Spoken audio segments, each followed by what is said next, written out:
오늘 말씀의 제목은 이태원 참사 사고, 이 슬픈 사고 앞에서 하나님이 우리에게 말씀하시는 것은 도대체 무엇일까? 우리 크리스찬들은 이런 사고를 보면서 하나님이 정말 우리에게 말씀하시고 요구하시는 것이 무엇일까? 이런 것을 한번 말씀을 통해서 답을 좀 찾아보면 좋겠습니다.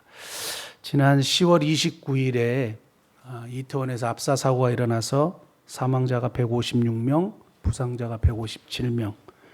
정말로 온 국민이 아파했고 어제까지 국민 애도 기간을 지냈습니다. 그래서 여러 단체에서도 지금 길거리에 현수막이 막 붙어 있는데요. 그래서 많은 분들이 아파하고 슬퍼하고 동참하고 그렇게 했었습니다. 근데 제가 이제 길거리에 나온 현수막을 보면서 우리가 한 가지 우리가 좀 알아야 되겠다 하는 것을 제가 여러분들에게 좀 말씀드리고 싶은데, 고인의 명복을 빕니다. 그래서 예전에 저희 교회인들도 이렇게 단체 카톡에 고인의 명복을 빕니다라는 말을 이렇게 많이 쓰셔서 제가 그것이 좀 잘못된 표현이라고 여러분들에게 말씀드렸고, 그래서 그것을 이제 잘 쓰지는 않는데 다시 한번 좀 짚고 넘어가야 될 필요가 있어서 제가 말씀을 드리면, 명복이라는 말은 죽은 다음에 저승에서 받는 복을 의미하는 불교 용어입니다. 그래서 우리가 이 땅에 보통 이제 옛날에 우리 전설의 고향 이런 거 보면 저승사자가 이렇게 나타나잖아요. 근데 원래는 명부사자예요. 명부사자인데 사람이 죽으면 3일간 이렇게 이승에 있다가 이제 명부사자가 이렇게 와서 데려가요. 어디로? 명부라는 곳으로 데려가요. 근데 명부라는 곳에는 누가 있느냐? 명부시왕이라는 10명의 왕이 있어요. 그 중에 넘버원이 염라대왕, 우리가 알고 있는 염라대왕이에요. 그러니까 염라대왕이 심판을 받는단 말입니다. 염라대왕이 심판을 받는데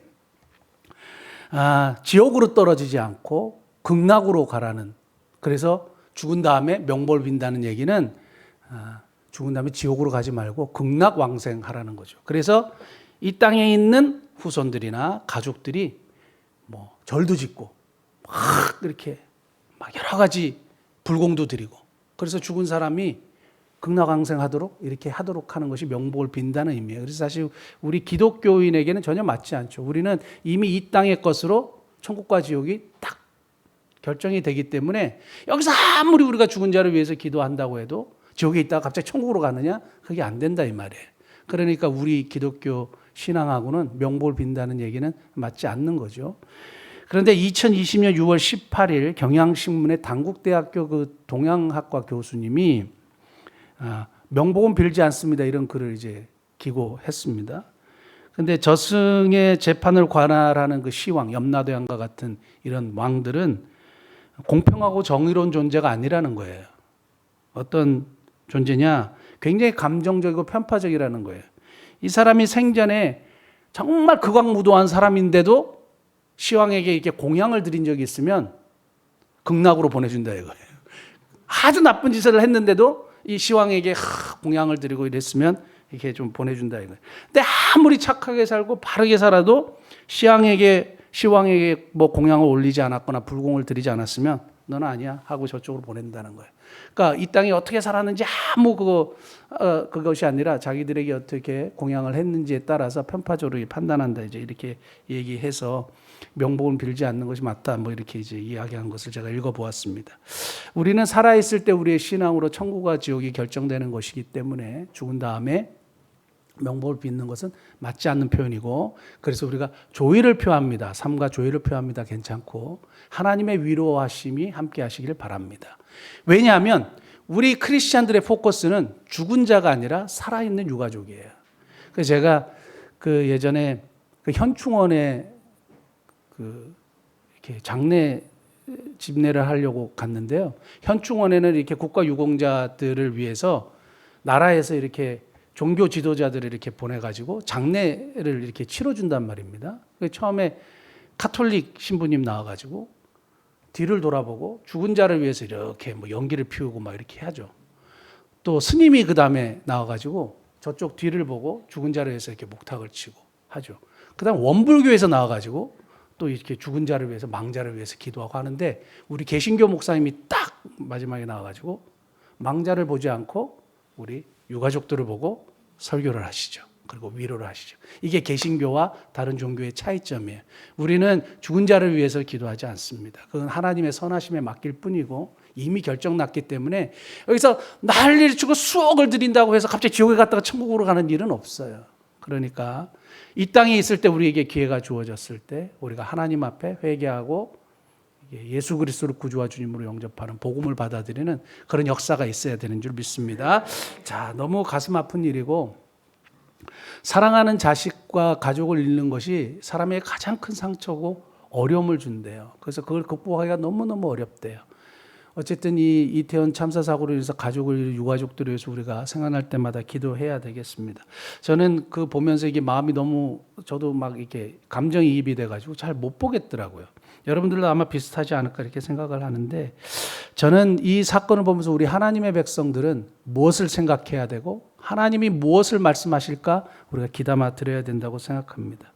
이 아픔의 현실을 우리가 어떻게 이해하느냐 다 이해하지 못하지만 오늘 본문은 이러한 문제 앞에서 어떻게 하나님이 우리에게 원하시는지 우리가 무엇을 생각해야 되는지 보여주는 본문입니다. 그래서 이 본문을 가지고 여러분들에게 한 3가지 정도 이야기 나누려고 하는데요. 본문에 2가지 사건이 등장하죠. 빌라도가 갈릴리 사람들을 학살한 성전에서 학살한 사건. 그래서 사람들이 빌라도가 갈릴리 사람들을 학살했어요. 예수님. 이 문제에 대해서 예수님 어떻게 생각하십니까? 그때 예수님이 정말 엉뚱한 대답을 해요. 너희도 만약에 회개하지 않으면 이와 같이 망할 거다 이렇게 얘기하고 당시에 모든 사람들이 알고 있었던 사고, 이태원 참사 사고처럼 모든 국민이 알고 있는 사고처럼 갈릴리 망대가 갑자기 무너져갖고 18명이 죽었던 사건을 이야기하면서 그들이 죽은 것이 죄가 더 많아서 죽은 것이 아니야. 그 죽은 것을 보고 너희도 회개하지 아니하면 이와 같이 망하게 될 거야 라고 이렇게 이제 말씀하시는 2가지 사건을 통해서 우리가 생각하는 것과 주님이 생각하는 것이 많이 다르다는 사실을 발견할 수 있는데요. 3가지. 첫 번째는 이러한 사건, 슬픈 사고 앞에서 주님이 정말 우리에게 말씀하시는 건 뭐냐? 남이 아니라 나에게 주시는 메시지라는 거예요. 다른 사람이 아니라 나에게 주시는 메시지라는 거예요. 오늘 본문 말씀 보시면 3절에 너에게 이르노니 너희도 만일 회개하지 아니하면 5절 말씀 보시면 너에게 이르노니 너희도 만일 회개하지 아니하면 이게 누구에게 말씀하시는 거냐면 바로 너라는 거예요. 바로 우리에게 주시는 말씀이라는 거예요. 다른 사람이 아니고요. 회개해야 되는 다른 사람이 아니라 그 회개해야 될 자가 바로 나라는 것을 예수님이 말씀하시는 거예요. 정모가 너 바로 너야. 네가 지금 이러한 사실 앞에서 너에게 주시는 메시지로 받지 않으면 안 돼. 이렇게 말씀하시는 겁니다. 이태원에 가신 분들이 우리보다 더 죄인입니까? 그 술 먹고 이렇게 막 파티했다고 막 이렇게 얘기하는 분들이 있는데 타락한 세상의 문화를 즐기기 위해서 갔기 때문에 더 죄인이냐? 아니라는 거예요. 아니라는 거예요. 여기서 말씀하고 있는 것은 뭐냐면 누구에게나 일어날 수 있는 거고 우리도 그러한 사건을 당할 수 있는 거고 우리도 그런 죽음을 피해갈 수 없는 연약한 존재라는 건데 이러한 연약한 존재를 가진 너에게 내가 지금 말하는데 너 반드시 회개해야 돼 라고 우리에게 개인적으로 말씀하시는 거예요. 그러니까 나에게 주시는 메시지로 받아야지. 언제든지 하나님의 말씀은 나에게 주시는 말씀으로 받는 것이지 남에게 주시는 말씀으로 받는 것이 아닌 것을 꼭 기억하실 수 있길 바랍니다.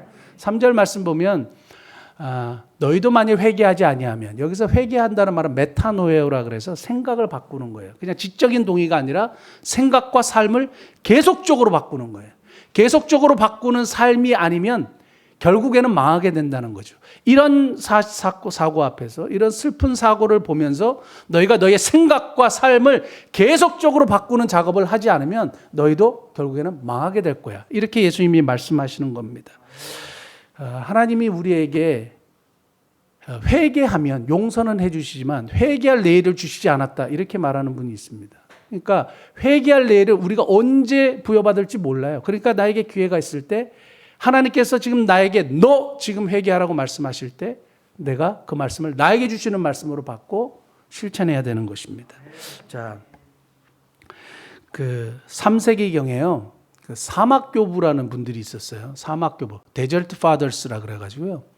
금욕 생활을 하고 경건한 생활을 하고 기도했던 사막의 교부들이 있습니다. 이분들이 막 엄청난 영향을 끼쳤는데 그 중에 이제 시조라고 알려져 있는 안토니우스라는 분이 있는데요. 안토니우스라는 분이 어느 날 성경을 딱 보다가 마태복음 19장 21절을 읽었어요. 마태복음 19장 21절 한 번만 띄워주시겠습니까? 예수께서 이르시되 너가 온전하고자 할진대 가서 너 소유를 팔아 가난한 자들에게 주라. 그리하면 하늘에서 보화가 너게 있으리라. 그리고 와서 나를 따르라. 이 말씀을 나에게 주신 말씀으로 그냥 확 받으신 거예요. 감동이 있는 거예요. 이분이 부유한 가정에서 태어나서 부모님으로부터 재산을 굉장히 많이 물려받았어요. 근데 이 말씀이 자기 영혼에 딱 부닥치고 나에게 주신 말씀으로 받자 어떻게 했냐면 진짜 재산을 다 팔아버렸어요. 그리고 가난한 자들에게 줬어요. 그리고 이집트 사막으로 들어갔습니다. 그리고 거기서 금욕 생활을 했는데 이 모습을 보고 사람들이 나도 저런 사람을 살아야 되겠다 하고 많은 사람들이 안토니우스를 따라가서 사막으로 들어가서 금욕 생활하고 경건 생활을 했어요. 나중에 안토니우스가 죽은 다음에 수천 명의 수사들이 도시를 이루고 살았다. 이런 기록이 남아 있는데요. 하나님의 말씀이 딱 나에게 들려졌을 때 이것을 내가 나에게 주시는 말씀으로 받고 행동하는 거예요. 우리가 이렇게 성경 공부할 때요. 성경 공부할 때 이게 하나님의 말씀을 어떻게 받느냐? 이 말씀을 지금 나에게 주시는 말씀으로 받을 때 3P 원리라는 게 있어요. 세 가지 P 원리. 첫 번째 P는 퍼스널, 개인적인 것. 개인적인 말씀으로 받는 거예요. 나에게 개인으로 주시는 말씀으로 받는 거. 두 번째 practical. 그래서 실제적인 것으로 적용해야 되고 세 번째는 possible. 가능한 것. 우리가 하나님께서 우리에게 말씀하시고 원수를 사랑하고 그를 위해서 기도하라고 말씀하시는 것이 내 마음에 부닥쳤을 때 내 원수를 사랑하겠습니다. 이렇게 하면 안 돼요. 어떻게 사랑할 건데요? 원수를 어떻게 사랑하실 건데요? 구체적이고 개인적이고 가능한 것을 하는 거죠. 내가 나에게 마음의 상처를 준 사람에게 내가 오늘 연락을 하고 만나겠습니다. 그리고 내가 손을 내미겠습니다. 내가 그를 위해서 기도하겠습니다. 그를 위해서 기도하겠는데 어떻게 기도할 건데요? 내가 시간을 오늘 8시에 정해놓고 그를 위해서 기도하고 그에게 전화하겠습니다. 이런 구체적인 것이 내 삶 속에 계속 말씀이 적용이 돼야 되는 거지 우리는 그냥 하겠습니다. 이렇게 하겠습니다. 말씀이 절대 내 삶에 적용이 안 되는 거죠. 언제든지 말씀은 개인적으로 나에게 주시는 말씀으로 받으셔야 되는 거죠. 오늘 예수님께서 너에게 주는 메시지야. 지금 너에게 말씀하는 거야. 이렇게 얘기할 때 이게 그냥 두리뭉실하게 이태원의 참사 사고 그래 참 슬픈 일이지 하고 이게 남에게 주시는 메시지로 들으시면 안 돼요. 지금 우리에게 주님이 경고하시는 거예요. 회개의 시급성, 절대 필요성을 우리에게 말씀하시는 겁니다. 나에게 주시는 메시지를 듣는 복된 은혜가 있기를 예수님 축복합니다. 두 번째는 정치가 아니라 회개의 자리라는 거예요. 정치가 아니라 회개의 자리라는 거예요. 이게 뭐냐면 오늘 두어 사람이 빌라도가 어떤 갈릴리 사람들의 피를 그들의 제물에 섞은 일로 예수께 아뢰었어요. 1절에 보면. 그러니까 갈릴리 사람들의 피를 그들의 제물에 섞었다. 이 이야기를 첫 번째는 역사가 요세푸스가 이게 기록한 기록에 의하면 보통 두 가지로 해석되는데요. 6월절 제사할 때 3,000명의 유대인들이 학살당했다라는 기록이 있어요. 그래서 아마 그 사건을 이야기하는 것이 아니냐. 그래서 빌라도가 성전에서 제사 드리는 갈릴리 사람들을 학살했어요. 그래서 그 피가 이렇게 제사를 드리는데 이렇게 거기 이렇게 흥건하게 되었겠죠. 그 다음에 두 번째는 사도행전 5장 36절, 37절 보시면 이전에 드다가 일어나 스스로 선전하며 사람이 약 400명이나 따르더니 그가 죽임을 당하며 따르던 모든 사람들이 다 흩어져 없어졌고 그 다음에 그 호적할 때에 갈릴리의 유다가 일어나 백성을 끼어 따르게 하다가 그 도망한 즉 따르던 모든 사람들이 흩어졌느니라. 갈릴리 유다 패거리들이 성전에 들어와서 제사를 드리다가 이 반란을 일으킨 무리를 빌라도가 처형하는 학살하는 과정에서 아마 이 사건을 이야기하는 것이 아니냐 이렇게 두 가지 이제 생각을 하게 되는데 어떤 것이 맞는지는 모르겠는데 어쨌든 간에 빌라도가 학살한 사건이에요. 사람을 죽인 사건인데 이 사건을 가지고 예수님께 왔단 말이에요. 예수님, 이러한 일이 있었어요. 그러면 뭘 기대하고 예수님한테 이 얘기를 했을까요? 빌라도가 사람을 학살했잖아요. 성전에서 제사를 드리는 사람들을 학살했잖아요. 그러면 예수님에게 분명한 이런 답을 원했을 거예요. 야, 데모하자. 아니면 우리 정권 타도하자. 총독 자리에서 저 사람 물러나게 하자. 그리고 저러면 안 되지. 어떻게 제사를 드리는데 하나님 앞에 제사를 드리는데 사람을 학살하고 말이야. 이런 거를 기대하지 않았을까요? 그 예수님은 능력 있는 분이잖아요. 수도 없이 사람들이 따르는 분이잖아요. 이분이 정말 정치적인 메시아라고 생각하는 사람들이 너무너무 많잖아요. 그러니까 예수님에게 이 정치적인 자기들의 생각에 대한 옹호나 그리고 예수님의 어떤 지지 발언이나 예수님이 좀 나서주시기를 원하는 그런 마음. 그러니까 내가 원하는, 내가 관심 있는 이 부분에 예수님께서 관심을 가져주시고 좀 동조해 주시고 답을 해 주시고 함께 해 주시고 이런데 예수님의 관심은 완전히 엉뚱한 데 있는 거예요. 완전히 엉뚱한 데 있는 거예요. 사람들은 정치나 내가 원하는 것에 하나님의 도우심을 원하죠. 그런데 주님은 그게 아니라 이거예요. 내 관심은 너희야. 내 관심은 너의 영혼이고 내 관심은 지금 니네가 회개의 자리에 있는 거야. 이걸 예수님이 우리에게 말씀하시는 겁니다. 정치가 아니라 회개의 자리라는 것을 우리에게 말씀하시는 겁니다. 주님의 관심은 오로지 회개하지 않는 죄인들, 우리와 같은 연약한 존재들, 언제든지 죽을 수 있는 우리와 같은 연약한 존재들에게 주님은 관심을 가지고 계시는데 너희들 지금 그런데 신경 쓰지 마. 여러분 지금 뭐 보니까 이거 끝나고 나서 지금 또 뭐 저기 나가서 데모하고 우리는 그러지 않으셨으면 좋겠어요. 그러지 않으셨으면. 정치가 아니라 이런 사실 앞에서 예수님의 말씀을 적용해 보면 회개의 자리에 있는 거예요. 아, 나도 죽을 수밖에 없는 존재구나. 결국엔 망할 수밖에 없는 존재구나. 주님은 내가 저런 참사 슬픈 이런 사고 앞에서 내가 회개의 자리에 앉기를 원하시는구나. 그래서 여러분 기도하셔야죠. 기도하셔야 돼요. 나가서 피켓 들고 막 이게 아니고 기도하셔야 돼요. 주님이 그러셨으면 야 데모해라고 가르치셨겠죠. 주님이 그러셨으면 정권 타도를 이야기하셨겠죠. 근데 그런 게 아니란 말이에요. 주님은 우리에게 지금 너에게 말씀하는 거고 그러므로 네가 회개의 자리에 있기를 내가 원하는 거고 너희가 정말 관심이 있어야 할 것은 정말 너 영혼이 결국엔 결코 망하지 않고 영생을 얻는 것인데 그러한 것을 위해서 너희가 회개해야 된다고 주님 말씀하시는 겁니다. 자, 주님은 지금 내가 관심을 가지고 있는 것 거기에 동조하지 않으시고 우리의 생각을 바꾸셔서 회개의 자리에 앉기를 원하신다고 말씀드렸습니다. 그럼 어떻게 회개의 자리에 앉아야 되냐? 뭘 도대체 회개해야 되느냐? 회개는 도대체 어떻게 하는 것이냐? 아까 생각을 바꾸고 삶을 바꾸라는 것인데 도대체 뭘 회개를 해야 되느냐? 이거예요. 이 본문 쭉 이렇게 누가복음을 읽다 보면 18장에 가면요. 그 바리새인과 세리의 기도의 비유가 나오는데요.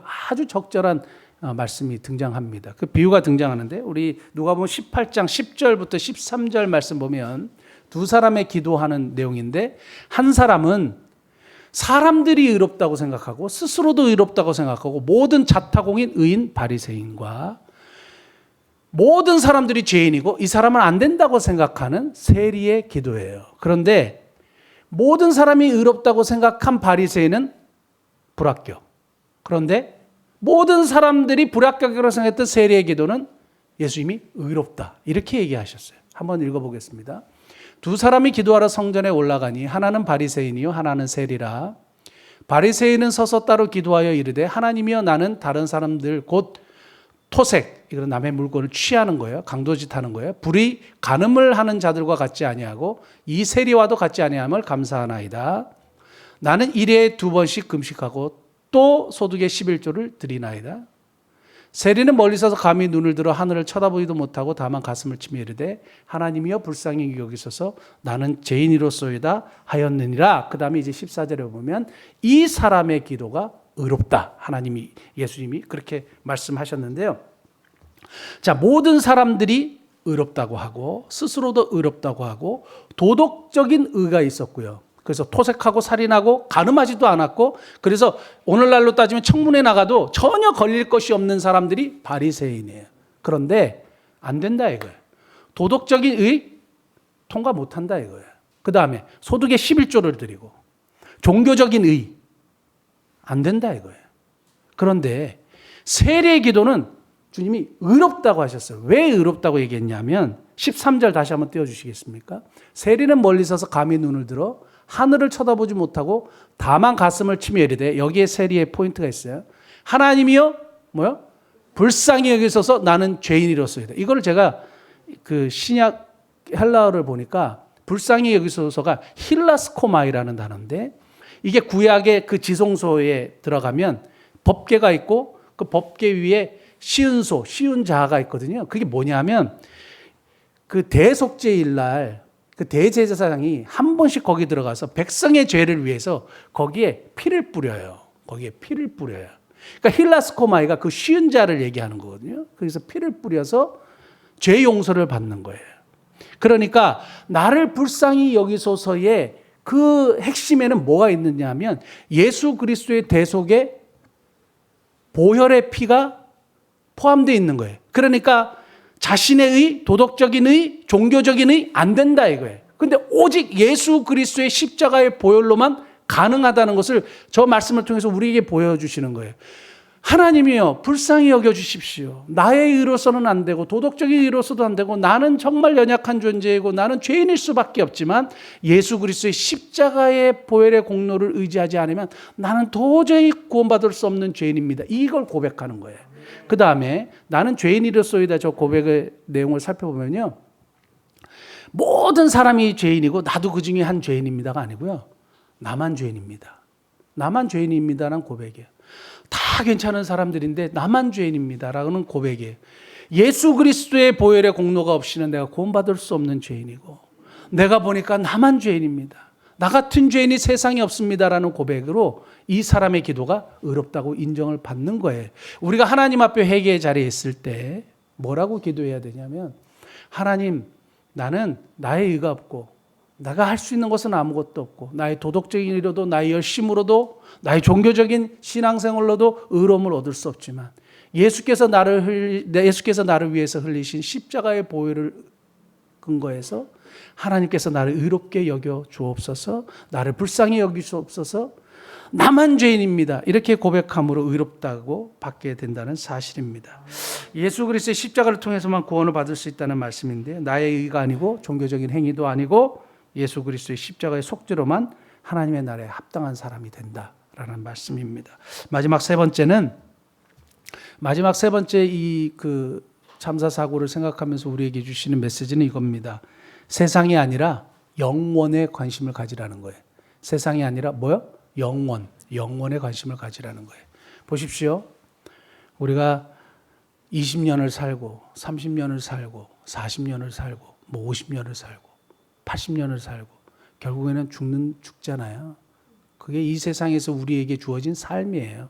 오늘도 갑자기 보니까 그 뉴스를 보니까 뭐 유명한 팝스타 한 사람이 34살인데 죽었다고 떠 있더라고요. 그러니까 뭐 유명하든 유명하지 않든 뭐 잘 살든 못 살든 뭐 죽어요. 그냥 죽어요. 저는 요즘처럼 이렇게 죽음이 막 크게 다가오고 계속 죽음이 생각이 되고 이런 적이 없어요. 그런데 너무 죽음이 이제 가깝게 느껴지는 겁니다. 죽음이 가깝게 느껴지는데 이 죽음이 가깝게 느껴지면서 우리가 생각해야 되는 건 뭔지 아세요? 영원을 생각하셔야 돼요. 영원을 생각하셔야 돼요. 영원은 그냥 잠깐 일시적인 것이 아니라 영원하다는 개념이거든요. 끝이 없다는 거예요. 근데 그것이 우리에게 주어진 삶이에요. 우리가 결국에는 하나님 앞에 서게 될 것이고 천국에서 영원한 생명을 누리게 될 건데 여기에 관심을 가지라는 거예요. 그러기 위해서 꼭 통과해야 될 게 뭐예요? 회개예요. 회개예요. 예수 그리스도의 의를 반드시 잊고 천국에 가야 돼요. 그 예수 그리스도의 십자가의 보혈의 공로가 아니면 거기에 갈 수 있는 자격이 없어요. 그러므로 반드시 바른 회개를 통해서 하나님 앞에 가는 복된 은혜가 있기를 원합니다. 자, 예기치 못하고 정말 준비하지 못하고 기회를 부여받지 못하고 맞이하는 죽음이요. 여러분 예상하지 못하잖아요. 언제 죽을지 모르잖아요. 그런데 예기치 못하고 준비하지 못한 상황에서 반드시 우리에게 찾아오는 죽음. 제가 지난 4월에 요 근래에서 가장 충격적으로 들은 죽음의 소식은 이겁니다. 제가 올해 4월에 세브란스 병원에서 10년, 7년, 5년 이런 시한부 선고 같은 걸 받았잖아요. 그때 여러분들에게 제가 그 설교를 하고 났을 때 우리 조태승 목사님이 어제 강원도 고성에 다녀왔다고 그 얘기를 하셨어요. 그래서 왜 다녀오셨냐 하니까 동기 목사님이 저랑 나이가 동갑인데 강원도 고성에서 이렇게 제일 큰 교회 사역을 하셨대요. 그리고 서울에 있는 중대형 교회 이제 목사님으로 이렇게 청빙을 받아서 이렇게 미래에 대한 뭐 이렇게 여러 가지 생각도 많으시고 너무 이렇게 준비하고 계시고 했는데 금요일 날 금요 기도회 설교를 준비하다가 하시고 돌아가셨다는 거예요. 돌아가셨다는 거예요. 근데 제가 그때 시한부 선고를 받았고 또 그 목사님이 죽었다는 이야기를 딱 들었을 때 제가 여기 예배 끝나고 여기 와가지고 그 사모님하고 저랑 똑같이 애들이 3명이래요.